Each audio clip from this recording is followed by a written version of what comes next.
Well, good afternoon, everyone, and welcome to the COVID-19 update for Thursday, December the 3rd. Before we begin, I want to offer a warm welcome home to 185 soldiers of the 2nd Battalion, 130th Infantry Regiment of the Illinois National Guard, who have spent the better part of the last year serving in the Middle East. They, along with their counterparts who returned in November, together 400 troops strong, have lived apart from their loved ones since January, with the added stress of being an ocean apart during a pandemic. On behalf of the state of Illinois, I wish them a safe and happy reunion during this holiday season. We are very, very glad to have you home.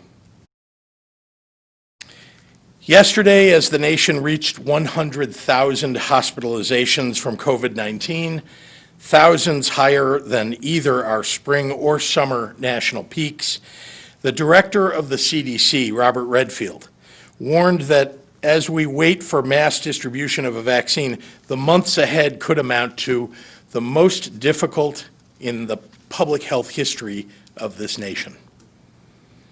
That makes our collective action in the coming weeks all the more important.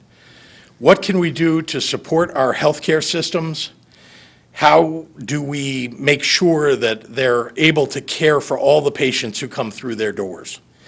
Not just the current surge of COVID-19 patients, but also severe flu cases, car crash survivors, those suffering from heart attacks or strokes. Everyone knows the basics, of course. Wash your hands, keep your distance, wear your mask around others to protect yourself and to protect your family. And right now that includes working extra hard to stay home as much as we can to bring down rates of transmission in our communities. Getting your flu shot will also help more people out of the hospital, easing the burden on our healthcare workers. One very important thing that you can do to help others right now is to donate blood. It has no effect on your immune system to do so, and hospitals need blood right now more than ever. It's normally difficult to get blood donations around the holidays, but the pandemic has made it even harder to maintain an adequate blood supply. On top of COVID patients, there are still patients in need of transfusions all across the hospital, including those who need surgery, are undergoing cancer treatments, have chronic conditions such as sickle cell, or for those who experience accidents or trauma. Additionally, many of our blood donation centers, including the Red Cross, are collecting convalescent plasma from people who are healthy and were fully recovered from COVID-19, as their antibodies may help patients who are actively fighting the virus. Research into plasma as a treatment for COVID-19 is ongoing, but since this is a new virus, the more information we have to study, the quicker we can find meaningful answers about its effectiveness. In other words, the more people who have recovered from COVID-19 who donate their antibodies, the better our ability to save lives. Across the state, our blood donation centers and our hospitals are making loud and clear their need for more assistance during this holiday season.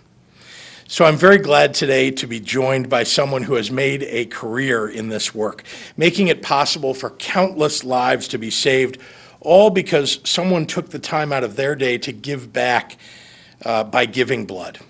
And so I'd like to introduce the CEO of the Red Cross Illinois region, Celena Roldan.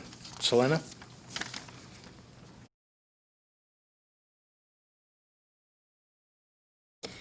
Thank you, Governor Pritzker, and thank you, Dr. Ezike, for your steadfast leadership at this time.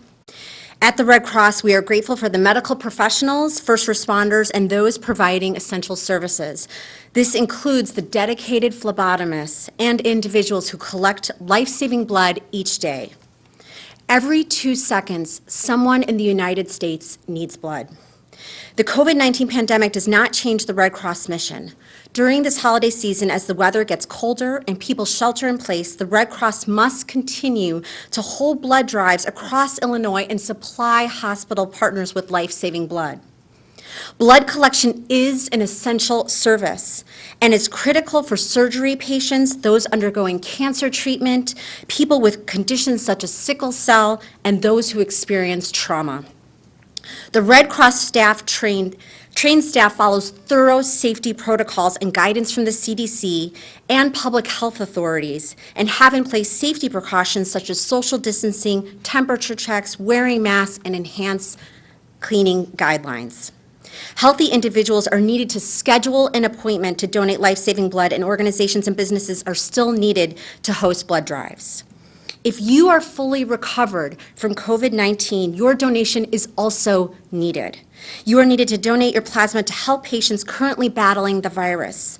Convalescent plasma is a type of blood donation collected from those who have recovered from COVID-19 and has antibodies that may help patients actively fighting the virus.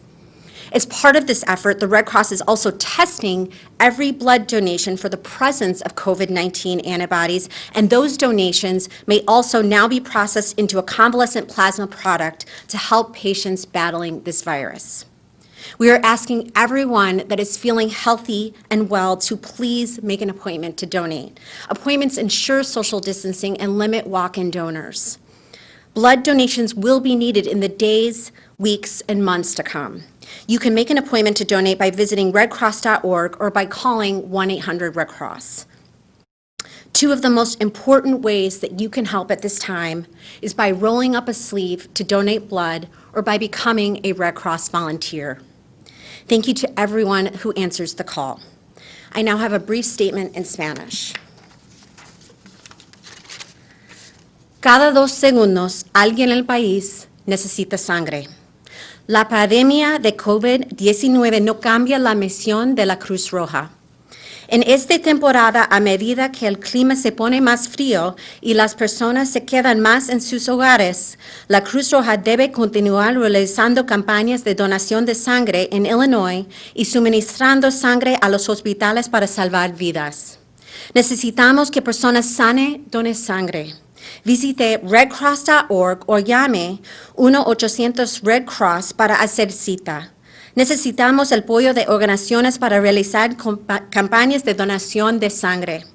Nuestro personal sigue protocolos estrictos de seguridad y recomendaciones de los CDC. En la Cruz Roja estamos recolectando plasma de personas que se han recuperado de COVID-19 para ayudar a los pacientes que luchan contra este virus. Además, estamos haciendo pruebas de las donaciones de sangre para detectar la presencia de anticuerpos de COVID-19. Gracias por su apoyo. Now I would like to introduce Dr. Ngozi Ezike, who will make her remarks.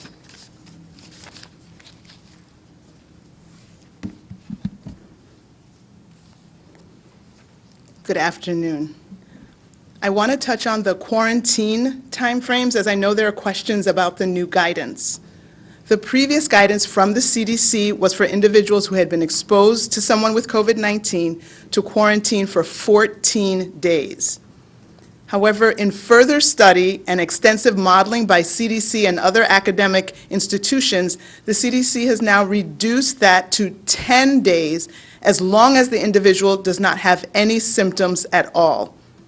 This does not mean that the person can't develop symptoms on day 12 or 13, but we know from looking at all the data that the risk of that happening is between 1 and 10%. Alternatively, a person can discontinue quarantine at 7 days if they have no symptoms and they have a negative test in the preceding 48 hours. So if you are a close contact of someone with COVID and on day 5 you get tested and that test comes back negative on day 7 or day 8, you can end your quarantine at that time. You still have to quarantine between the time you took the test and when you get that negative result. Remember, you must have no symptoms whatsoever. Again, the hope is that by reducing the amount of time in quarantine, it'll be easier for people to take this critical action without the additional economic hardship of not being able to work for so long. And better adherence to these quarantine guidances can help reduce stress on communities by decreasing the number of new infections. For today, we are reporting 10,959 new individuals with COVID-19 for a total of 759,562 total people in Illinois who have been diagnosed with COVID-19. In the last 24 hours, we have received reported IDPH of 192 additional lives lost for a total of 12,830 lives lost here in Illinois. Overnight, 5,653 individuals were in the hospital with COVID-19, and of those, 1,170 were in the intensive care unit, and 693 were on ventilators. In the last 24 hours, 106,778 tests were reported for a total of 10.8 million tests since the beginning of this pandemic. I would like to remind people that our path forward starts today with what we choose to do and our actions for today. I want to thank everyone who is making the sacrifices, who is wearing their mask, who is foregoing group activities. With continued actions like yours and others following your lead, we can turn this around. Let's choose to protect and not infect those around us by avoiding the gatherings and wearing our mask and washing our hands. Let's continue to keep our distance, again, at least 6 feet between each other. And if you haven't obtained your flu shot, please do that as well. Thank you.